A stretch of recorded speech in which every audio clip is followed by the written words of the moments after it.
So I just recorded this whole, I recorded the whole tutorial already. I mean, you're just seeing it now, but I just spent like 45 minutes recording this. So you're gonna make mistakes. Let that be the first lesson on taking self-portraits. A lot of bad photos, a lot of mistakes. Now let's get into this. We're gonna get into a few things that you're just gonna need before you even think about taking photos of yourself. So we're gonna talk about the few things, damn it. Now let's talk about the first few things that you're gonna need before you start taking self-portraits. First, you're gonna need a camera. This can be a DSLR, a mirrorless, iPhone, Android, film, doesn't matter what it is. Any camera will work just fine. Each one has advantages and disadvantages. That's just the way it is. Don't stress about it. Every single camera is the right camera for you. Just facts, man.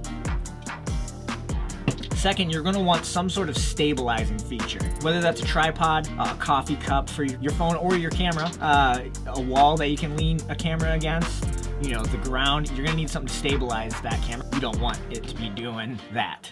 You don't want that unless you have your shutter speed set up, but that's, you know, that's down the line. We'll talk about that later. Third, you're gonna want your light source. Right now, I'm using probably 85% light from a window. I have a light on over here that's kind of filling in my face a little bit. If I had a reflector, you can use paper to reflect light and bounce it.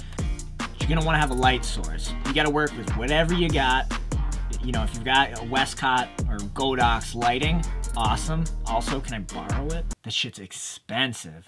Or use the natural lighting of your window. If you want to shoot indoors, windows work great. You just don't want the light to be direct. You know, middle of the day, just sharp light. That's stuff that hurts your eyes, you know. That has a purpose, but when you're starting off, you don't want to use harsh light because it takes a lot of compositional theory. You want to understand the limits of your camera, highlights, lowlights, you know. How I shoot photos is I shoot everything as soft as possible. And by soft, I mean diffused light. Diffused light is a light source hitting something and then being distributed evenly through that object. A lot of times you can use, you know, a white sheet. If you want to use a colored sheet, you can do that too. It's just once you get into colors, it's got to be really thin, depending on the strength of that light pushing through it. So, and you want to be able to balance that stuff out. But diffused light's gonna be very important on getting, you know, cream of the crop, just crispy photos. Your next big thing is gonna be wanting to learn how to separate your subject, which is gonna be you, or in my case, me. You know, you want to be able to get this to be your focus point. See how pretty all that, you know, the candles I got right behind me are? And then over here, we've got the Christmas tree. That's a good separation of foreground to subject. But you wanna isolate your subject if you're thinking about self-portraits. You want the portrait to be about you, or me. You can take a picture of me too. I'm kinda cute. If you got a bunch of stuff going on in the background, you got a bunch of stuff going on in the foreground, and it's just busy, it's gonna make it very hard for somebody to like enjoy that photo. So simple.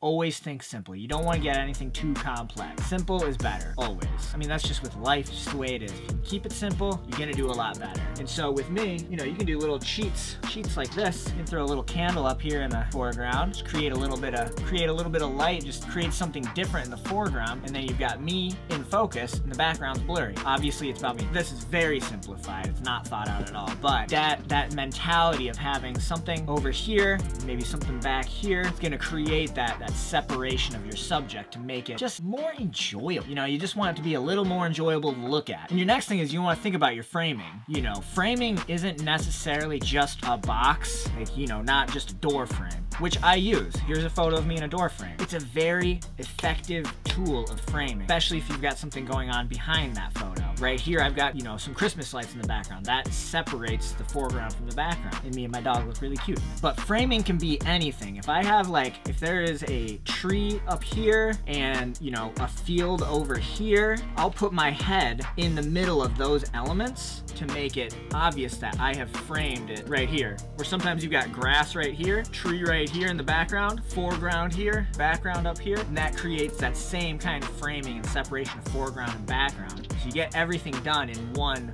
simple composition. And your biggest thing is being patient. Like, taking self-portraits is time consuming. It is so much easier to take portraits for somebody else than it is to take portraits for yourself. And that's because you're gonna be setting up your camera, redoing your settings, recomposing where you're at, and the more elaborate your setup is, the more time consuming, but the higher the reward. You put in the effort, you get the reward. If you just wanna, you know, snap a photo quick, that's gonna be fine. It's gonna turn out just fine. But if you really want to make like a difference on how your photos are separated from your friends on Facebook or Instagrams, you know, your personal friends, you want to separate yourself from the average photos, you got to put in the effort. And a lot of that is moving the damn camera around. That camera is annoying. It's annoying. The tripod, all of that takes a lot of repositioning to get it just right. And then once it's right, take a lot of photos. Don't just snap one and be like, damn, that is, fuck, that's good. Take like 20, 40, 100. Do different posings, you know, change your outfit. Change the outfit based on the color of the background. Change your outfit based on the type of light you have coming at you. You know, you use some dark colors in midday, that looks really nice. You use a really bright color when it's maybe a little more dim outside, looks really, really nice. You want to put that into consideration and take advantage of the time it took for you to frame yourself. I mean, hopefully you don't get in trouble. I'm awful. Jesus Christ. Why am I making YouTube videos? Anyways, I hope this helped. I hope it showed you how valuable it is to just have a few simple things and to take your time. So, hopefully you learned something from this, and we'll go from there. All right. Peace.